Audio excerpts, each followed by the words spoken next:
All right. So, of course, this is called Poo's Clues, a prehistoric potty talk. It's a cheap ripoff of Blue's Clues. But, that's what we do. All right. So I started collecting coprolites nearly 30 years ago when I was a teenager.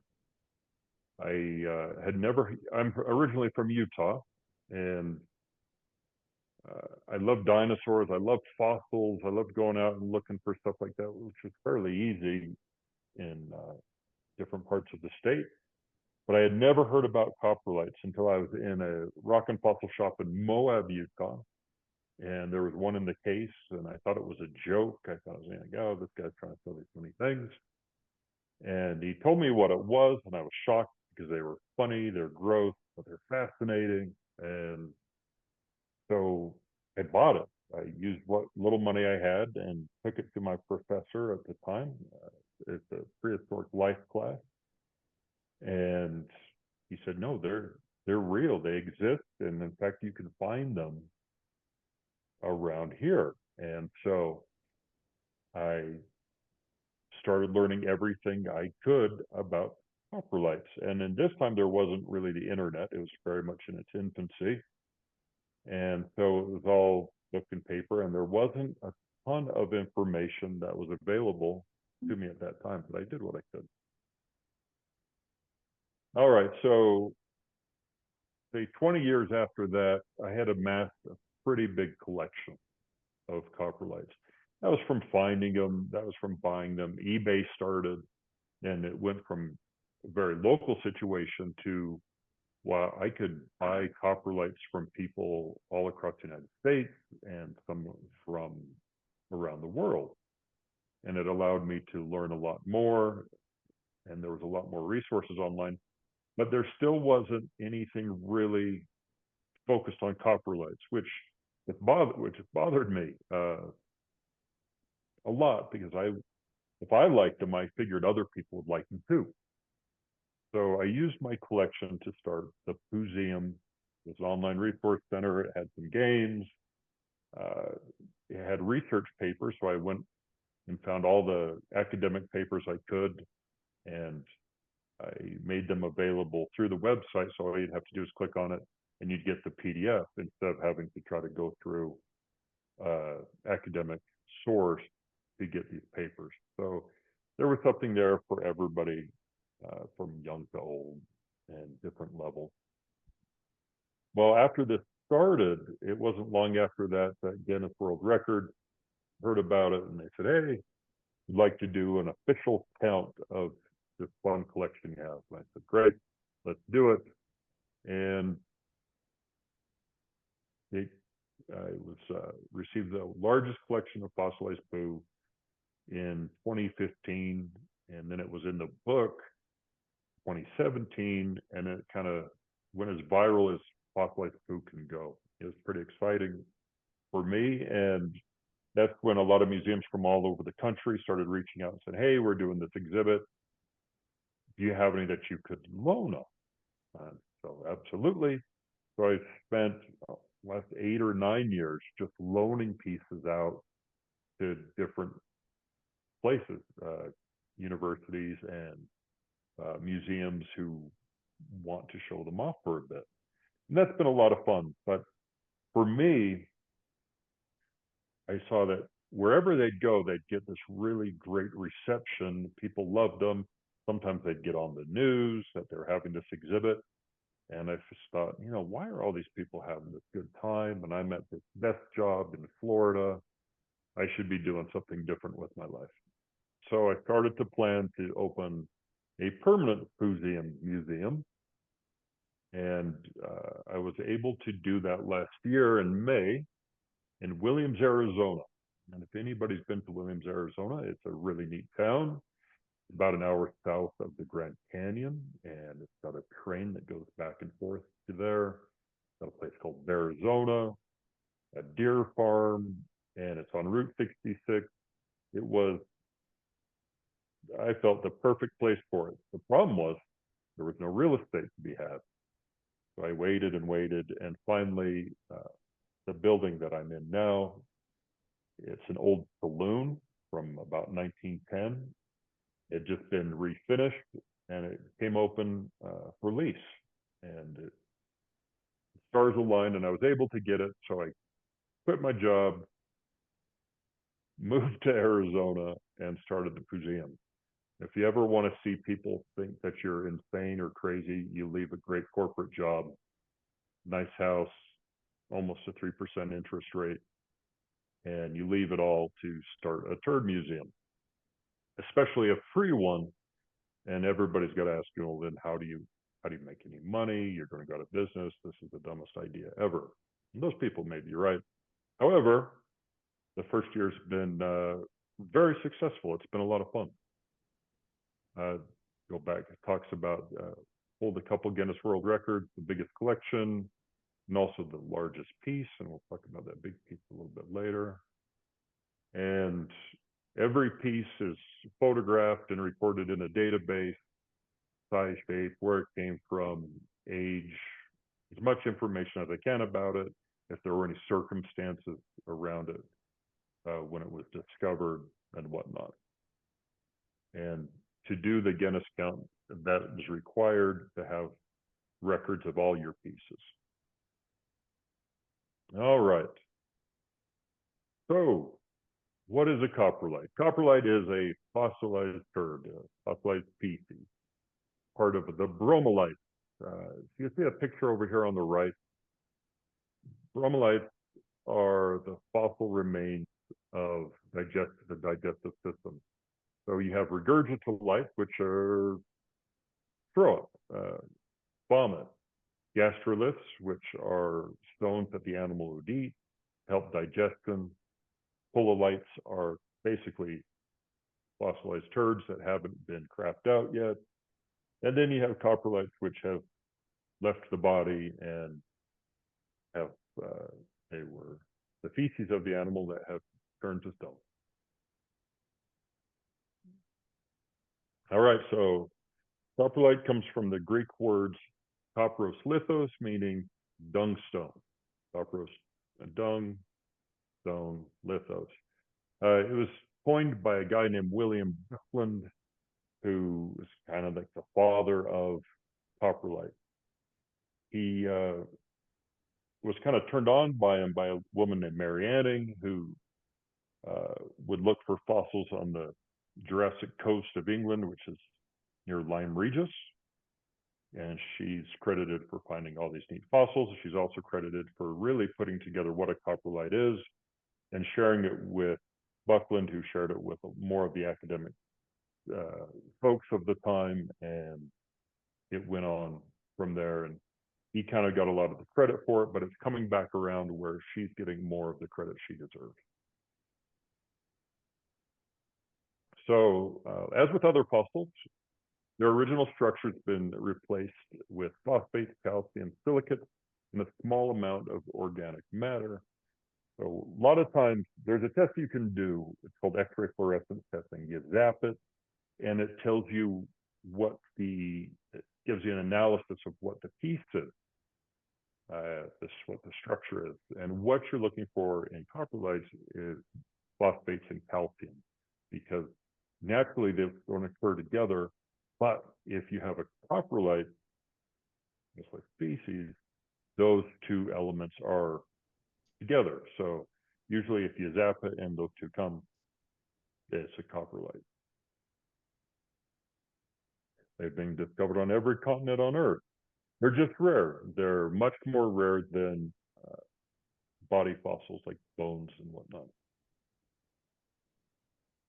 They're considered trace fossils or evidence of an animal's activity.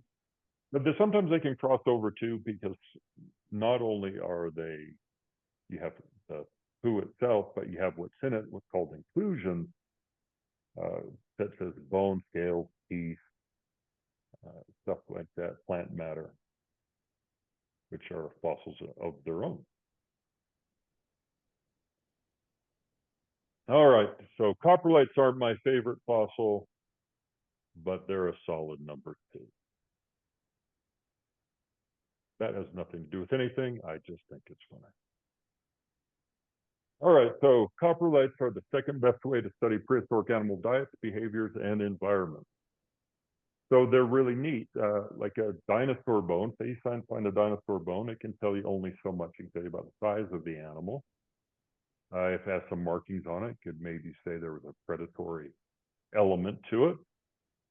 But there's not much more that it can tell you. Very limited. Whereas coprolites, they can tell you about animal diets, behaviors, and environments, the physiology of an animal. They're pretty fascinating. So you get the shape of it, and so you know its physiology. You can look through it to see what's inside of it, see what other kind of animals lived in the environment or what other kind of plants. Uh, behavior. How do you tell behavior from a coprolite? Because there are coprolites that have distinct behaviors on them, like bite marks from animals that lived in the environment, scratch marks and whatnot. So they've even found pollen in coprolites, so that kind of helps piece together the environment that these pieces were a part of. So if this was the second best way to study prehistoric animal diet, the first one would be a time machine, because right now there is not much different. Okay, so I choose you. Several coprolites with distinct bite marks have been discovered. This evidence shows that prehistoric animals sampled species and ate species. This piece shown here was found at the Calvert Cliffs Museum around 2010 by a fossil hunter. He said, this is a funny piece with these funny markings. So he took it to the museum, Calvert Marine Museum, and talked to a guy named Stephen Godfrey, who is a really neat guy and very helpful in answering questions and kind of being a good mentor. So he looked at it and said, well, that looks like a coprolite from around here, but these markings like bite marks. This at the time had never been seen before, has never been acknowledged. So he did a bunch of testing and he found out impressions that the teeth marks were actually from a tiger shark, prehistoric tiger shark. So this came out, and I thought it was fascinating that this could happen. So if there's one, there's got to be more, I figured. So started looking and found this one that just popped up.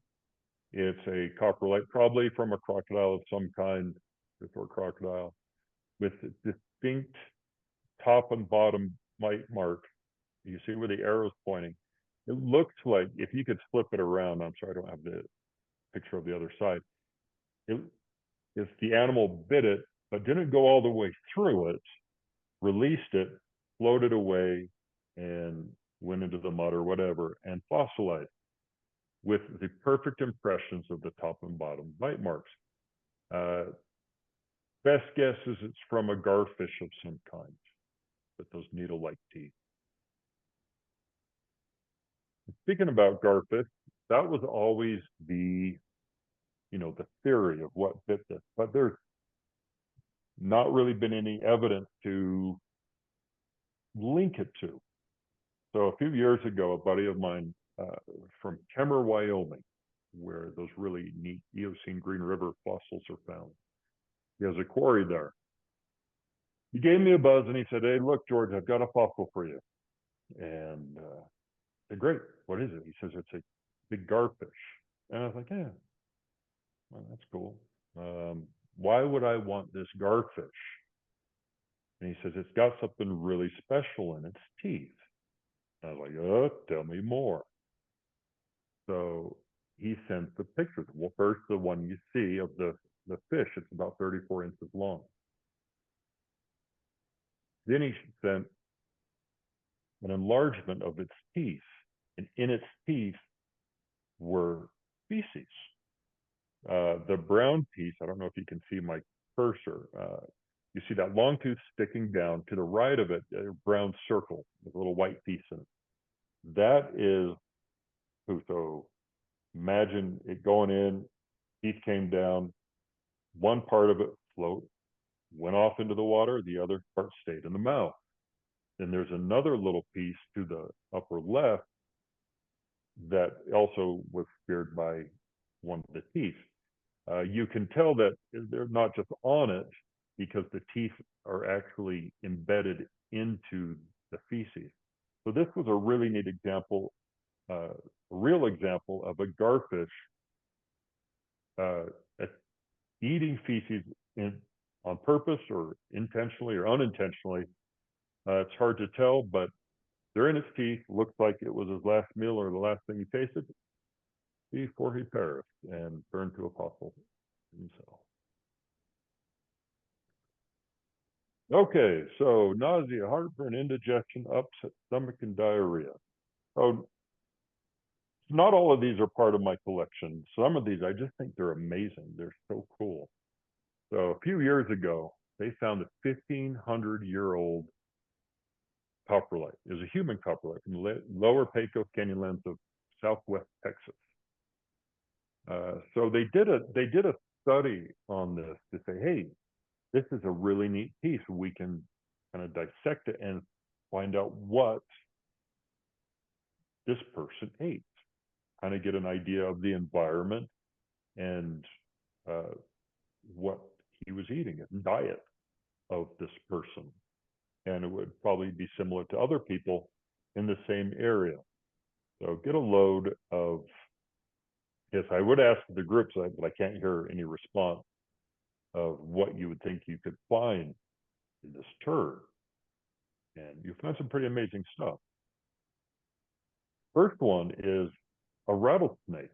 They found the remnants of an entire rattlesnake, including its fangs, which you'll see in that picture that's already on the screen. That's the rattlesnake's fang. Pretty incredible. Some wild asparagus, of course, some prickly pear, some agave, and a rodent of some kind. They found all of that within remnants of one coprolite. So it really helped piece together the diet of these prehistoric people, which is pretty incredible. All right, so I call this one Turtle Cow because it's cool. A predator, probably a monster or meat-eating dinosaur, swallowed a 2.5-inch long baby turtle 60 to 70 million years ago in South Carolina. What's awesome about this, so it's not anything new that a dinosaur or a mosasaur could eat a turtle, and that's what they eat. But what's neat is it didn't digest fully. The cell passed through and came out with the feces, and somewhere after that, it broke apart, leaving the perfect impression of that turtle shell in the coprolite. There's only been a few impressions, body fossil impressions in coprolite found ever. This is one of the coolest ones. There's some in the collection at the Poozeum, but not this cool. This one, I believe, is up at the Calvert Marine Museum too, even though it's from South Carolina. All right, so for the longest time, and still, if you ask people, what do hadrosaurs eat? Well, they're like, well, they're plant-eating dinosaur. They eat plants. And that's kind of, maybe they're an omnivore, but no one really ever said that. They're like a plant eater. They're like a perfect plant eater. And so until a few years ago, they're digging down in southern Utah, my home, and they find these coprolites within a site with a lot of hadrosaur bones. And the coprolites were very distinct. So they start checking on them. They start going through them. And what do they find? They start finding little pieces of crustaceans, little like crabs or whatnot. And they're like, well, this is strange. Why would they be eating these, or how would they be eating these? And the theory was there was this rotted wood that would draw the hadrosaur, and it would eat the rotted wood. And the rotted wood would also be a home for these little crustaceans. They'd go and live in there, do their thing, have parties, whatnot. And so when the hadrosaurs come along, not only were they getting this nice rotted wood as a food source, but within that, they were getting these crustaceans that would give them this really great protein punch, this nutritional boost, as they say. And some say it would help with egg development and whatnot, but it was one of the first really links connecting hadrosaurs and eating something other than plant material, all from very cool coprolites. Is all right. So I'm sorry for the titles of these. I'm like a 12-year-old. All right. So high as a kite is this next slide. Researchers in Myanmar, Burma, found a perfectly preserved 100-million-year-old amber fossil that contained the oldest known grass specimen, on top of which lies a form of the ergo fungus, which the illegal drug LSD is derived. So that's pretty interesting to find that in this fossil. However, not far away at another find, another site, they discovered coprolites with the same grass remnant inclusions within it. The fungus, of course, couldn't be found because it wasn't protected like it was in the amber. But it's not too much of a stretch to think that, well, if this fungus could grow on this grass, it could definitely grow on this grass, which is just a hop skip away, making it feasible where these dinosaurs would go and eat this grass and feel good. They'd feel better, or who knows what it would make it. But there was definitely a lot of coprolites and remnants, dinosaur remnants, associated with these grass fossils. So, did dinosaurs get high? It's a good question. It's a possibility, and coprolites told us that. Okay, so talking about what they can tell us about physiology and our prehistoric past. In Crimea, they found this 1.5 million year old coprolite that belonged to a hyena. And they found that this hyena coprolite was filled with roundworm and hookworm eggs, indicating that they were infected with parasites, which tells us something about these animals, how it would affect them. It would affect their diet. It would affect their health. They would be sick if they would exchange these parasites amongst each other by drinking through the same water, eating each other's feces, which dogs and hyenas do. So this group of hyenas that lived in this area, we know were probably not really healthy because they were full of these parasites. Again, something we couldn't have pieced together really. We could have guessed it, we could have assumed it, but now we know it based on these coprolite discoveries. All right, so here's a really fascinating example of coprolite. So 230 million year old beetle named, I'm not even going to try it. You can see it up there. It's a tough name.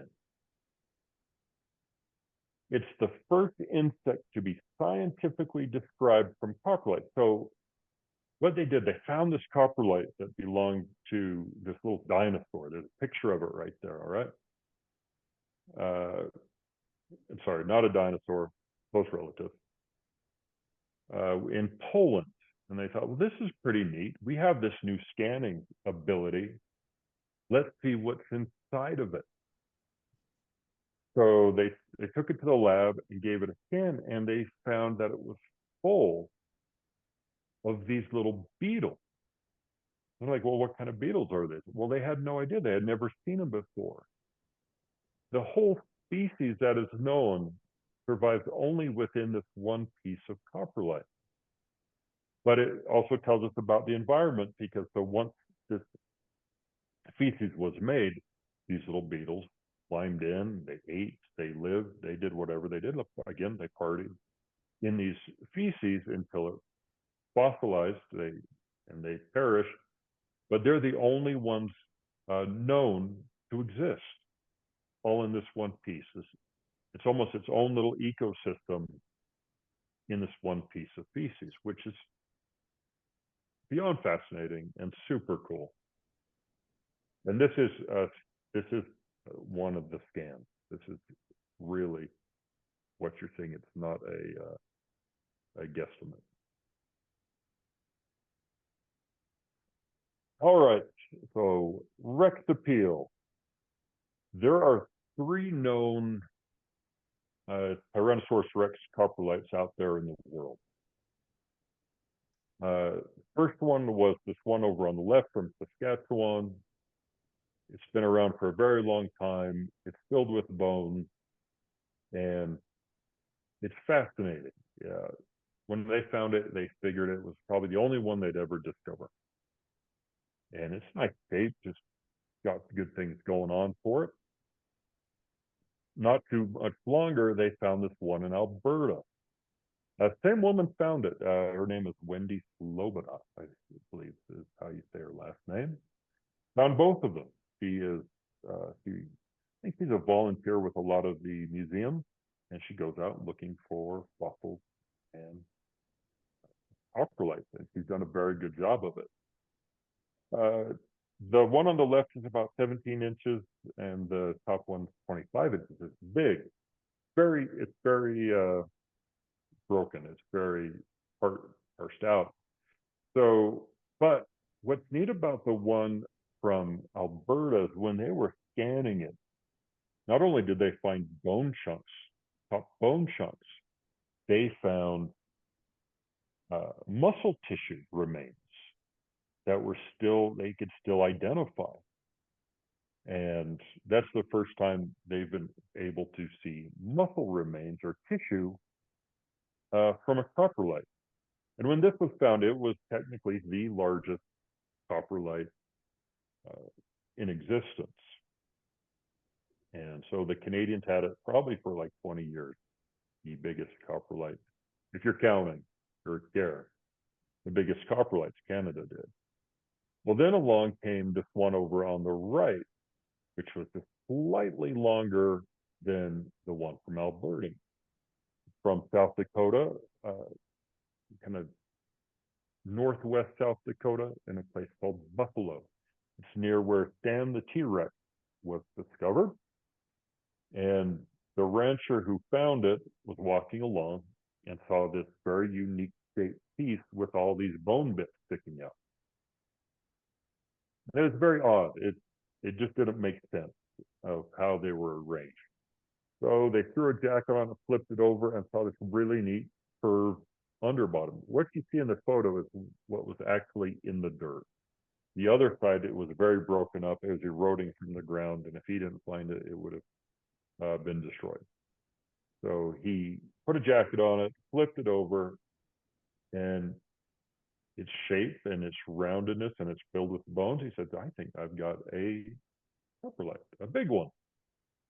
So he reached out to, you guys have probably heard of the gentleman, Pete Larson, who's found Sue and a lot of other dinosaurs. He's done a ton of great work and said, hey, I've got this. Who do you know that would be interested?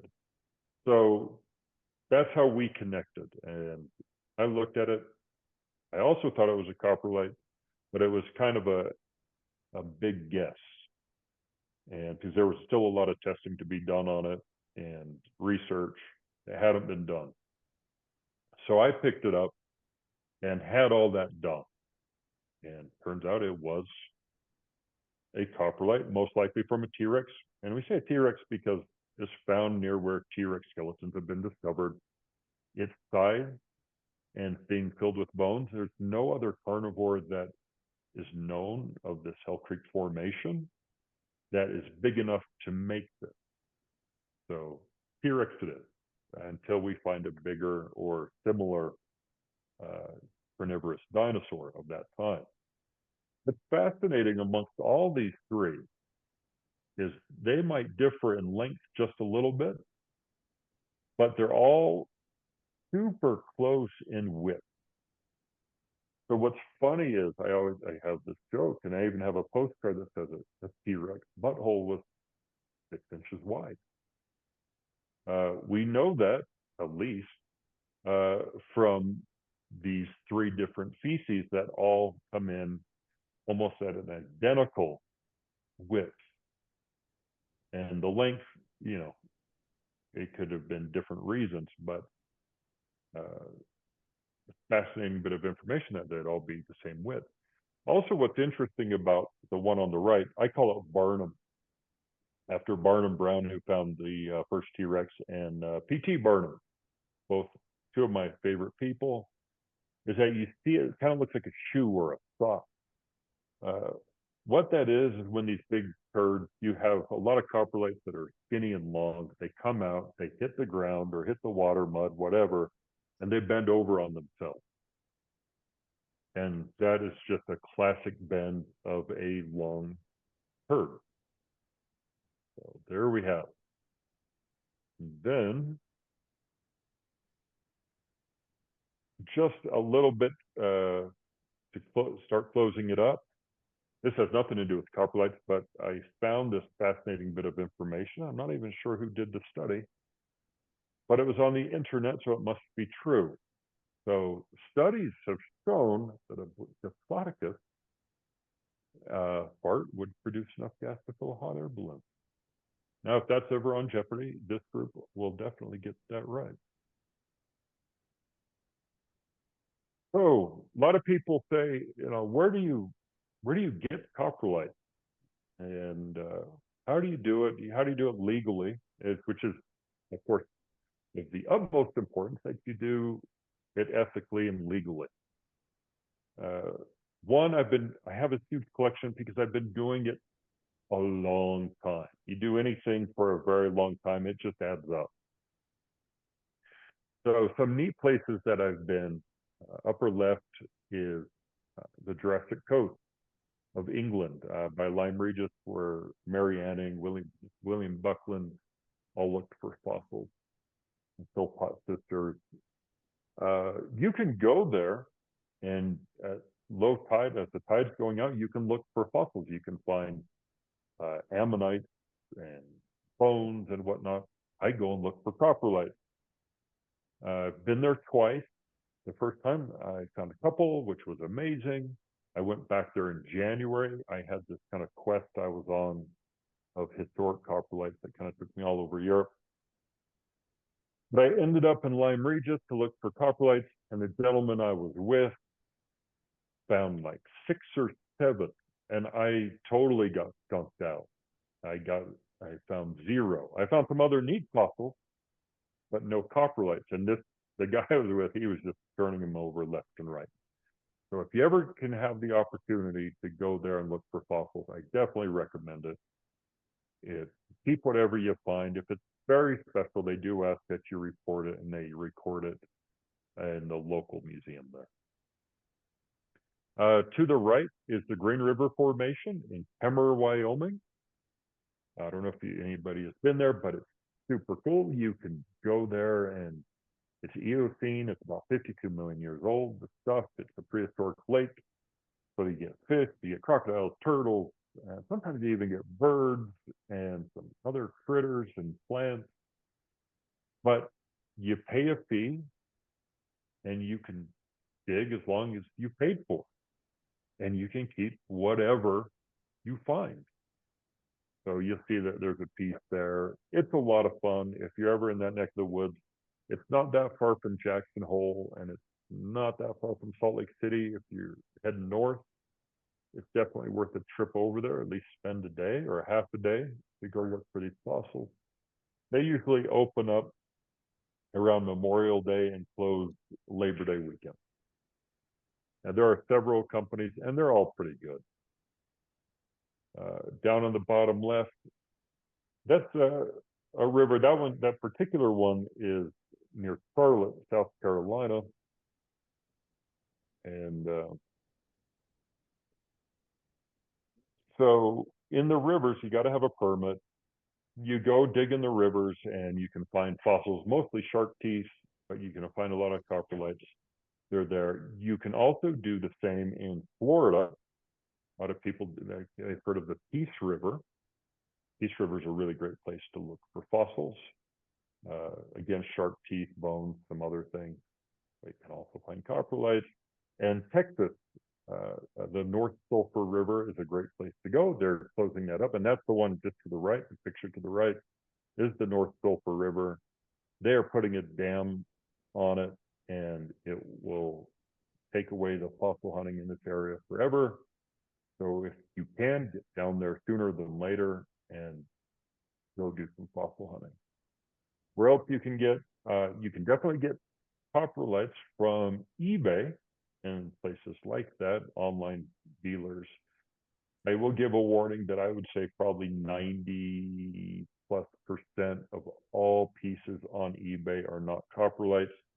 A lot of them are just chunks of agates, or they call them pieces from the Morrison Formation, but there's no evidence that those, I mean, they could be, but there's no evidence truly linking them to coprolites. What happened was about 25 years ago, people in the area, rock hounds, were finding these great big chunks. They cut them open and they're beautiful, but they're not very valuable. So how do you add a value on something? Well, they start calling them coprolites, and it catches on like wildfire. And from then on, forever until this day, those pieces are called coprolites on eBay and other sites, and gem shows, rock shows down in Tucson, even from reputable dealers, because it's been so ingrained since forever that those are coprolites. So there's also a lot of just rocks that people find, and they might have a shape of a poo, or maybe they don't, but they look neat, and they call them coprolites to sell them. I get emails every week from people who have either bought something or have found something, believing they're coprolites, and most often, the great majority of the time, they're not. They're rocks or some unidentifiable piece. So when you're out there, just be very careful. If you're in a certain area, get to know what other coprolites from that area look like, so you know what to look for. And that will be the biggest help in your hunt there.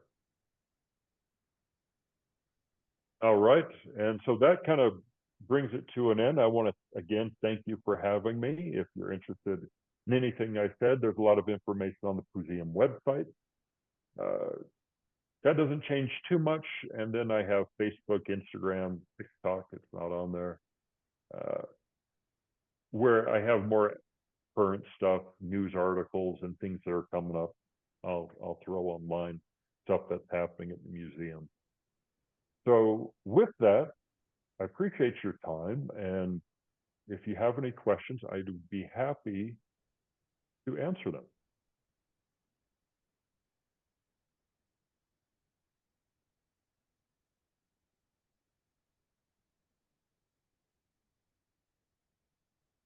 So we're not ignoring you. Everybody just clapped, but Well, thank you.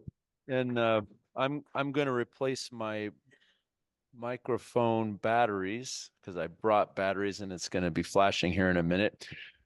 Is there anybody online who has questions? We'll start with that.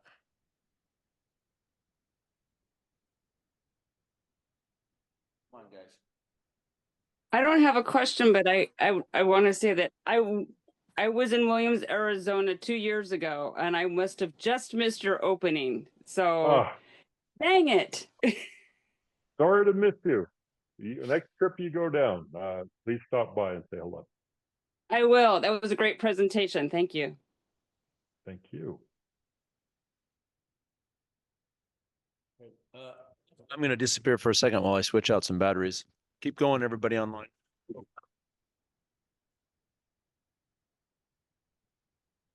Anybody else?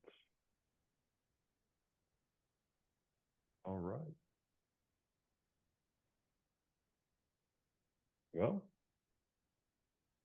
again, I appreciate it. It doesn't look like there's any questions. Thank you so much for your time. I'm going to jump off, but if you do have questions or concerns or anything about what I discussed this evening, please shoot me an email.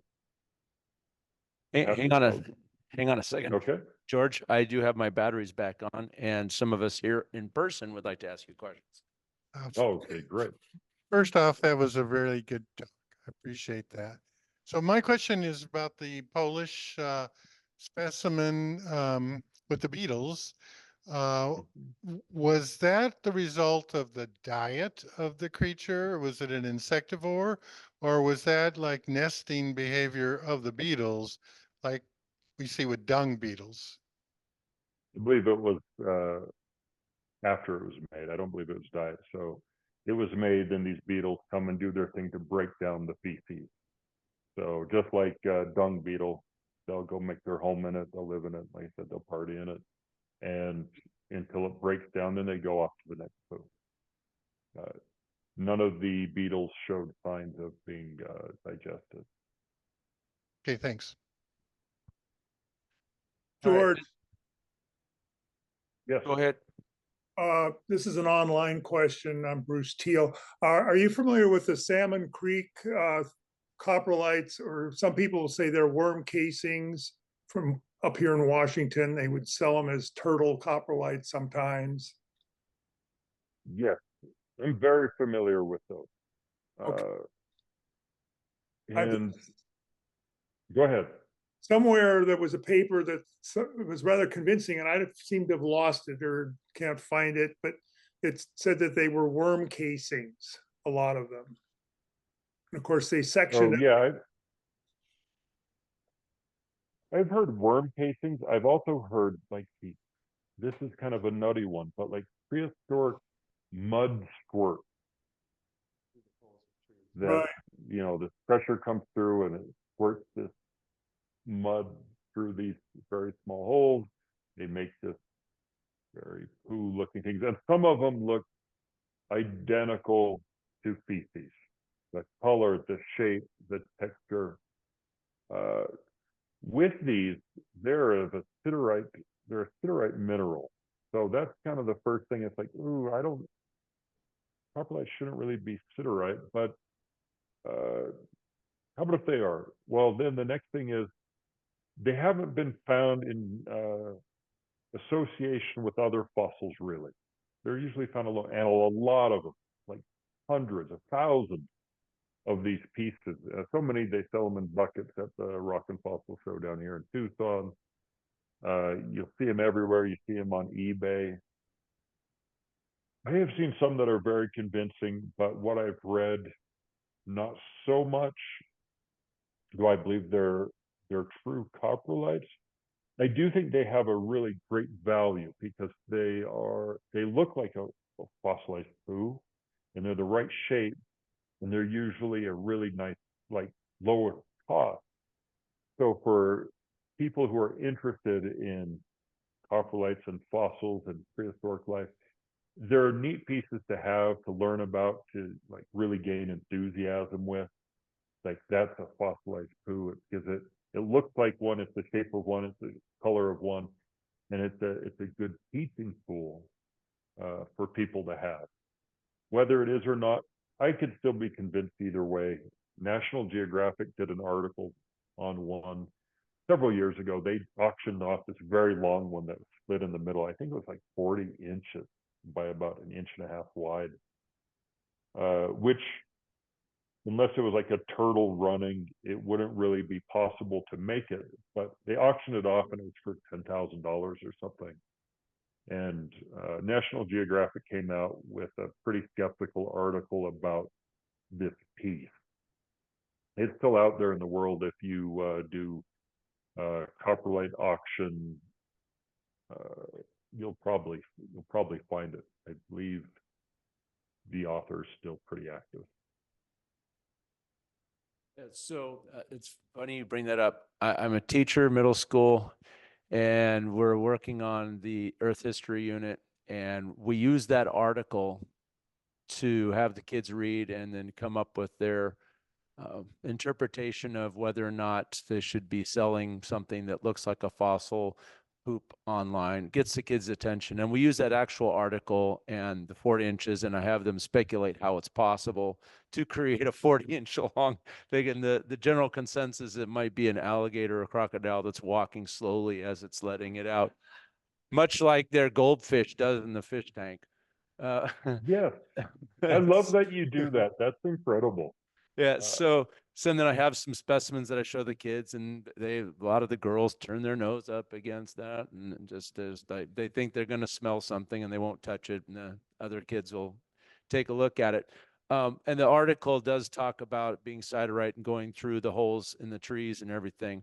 And I was going to make the joke because they were talking about who would pay $10,000 for that, and I was wondering if it was you. So it was in your museum, so we could come down and visit it. So really not it from your wasn't me. story. I do not have any of the Washington pieces on display. I don't have any of the Utah Morrison Formation pieces on display. There's just too much doubt out there on them. If there's some more information that's found, I'll put together something and include them. But it wasn't me. Okay. Would I spend that much for a fossilized turd? That was my next question. Absolutely. If I had it, and if it was something that I believe could raise awareness, it would be fun and it would be a great teaching tool. I would, but nope, that one was not me. Well, It's funny. I've had that question before. I managed to come across one of them that's 12 inches long, and the kids get a real kick out of that. So it's a fun one. Now, the Morrison one, is that the one that you're describing? Are those you said they were rocks that are often sold at rock shows? Is it the ones that typically have the like brick reddish color swirls inside? And so those are not at this point proven to be coprolites? No, they are not. So they're agate. I had one test. So many years ago, many moons ago, I bought one, and it was huge. It was a huge piece. Took a truck to go get it, right? And I was just so happy about this big giant piece because I hadn't heard anything to the contrary at the time. So I buy it from one of these guys that goes rock hounds that goes down there and does it. And he says it's the biggest piece I've ever seen. And I start reaching out to some of these labs and paleo people and say, hey, I've got this great piece. What do you think? And every one of them, as nice as they could, let me down. One gentleman said, hey, send a piece up, chip a piece off, send a piece up, and I'll analyze it for you. I'm like, awesome. So I chipped the piece off, sent it up to him, and it was truly just fully silicate, agate. And his explanation, it was more of a geode than it ever would be a coprolite. So if you take the makeup of a geode, it's almost identical to those pieces. Same kind of swirl, same color, and everything. They don't have a little gap inside the air bubble, but very, very similar in content. Now, a lot of people will disagree with me because they make a lot of money slicing them in half, polishing them, or they bought them look, I bought them too. I don't do it anymore. Okay, well, they got $20 out of me. Hey, it could be worse, I promise. Do all peptides have some organic material in them that tells you that they came through an animal of some sort? I'm sorry, I didn't hear the first part. I heard that it was something about organic material. So do all coprolites have organic material in them to prove that they are? No, some have remnants of organic material, but not all of them. So some of them are truly its best guess, the best theory that it is, because they don't have another explanation. But the best ones I found are ones that have inclusions. They're great teaching tools because people get that. They like, well, that looks like, I get so many people that come in, oh, that looks like a rock. Why is it a fossilized boom? Well, then you look at the shape, size, surface, you look at the chemical content, you look at the inclusion. And everybody gets that, like it's the prehistoric corn and peanuts, right? So you get these little bits of stuff in this and makes the coprolite. The organic materials, not so much, but if you can zap it, you get X-ray fluorescence testing done, and it comes back with the phosphates and calcium. You have a piece. So there are different ways to identify. But again, like the ones from Washington, if you were to take all the characteristics, you would think it is one. But then you take the chemical content, it doesn't really make sense. You take the environment where they're found, doesn't really make sense. So there's a lot still to learn, and I can still be convinced either way. I'm still very open to it going either direction. So I just wanted to tell everybody that he is selling 33 different products that are t-shirts and coffee mugs and things like that. So we can help him out with this venture of his, but you can have your own Poozeum shirt with that logo that's up there, or some other things too about Route 66 and about the Grand Canyon. So I think we should all buy our t-shirts and wear them together and take a photo for him. Well, thank you for that plug. Yeah, I do sell t-shirts, coprolite themed t-shirts, Poozeum themed t-shirts for Northern Arizona. They're kind of funny. Take a look on Instagram and Facebook, the kind of the content we're putting out. It's not always just coprolites. It's me. Do some fossil, anything kind of interesting and offbeat is up my alley. Do you think you'd find yourself up in Oregon anytime soon? No. So I was just off in January and February, and my goal in January and February was to find the oldest collected coprolite in any collection in the world. And that took me on this great search.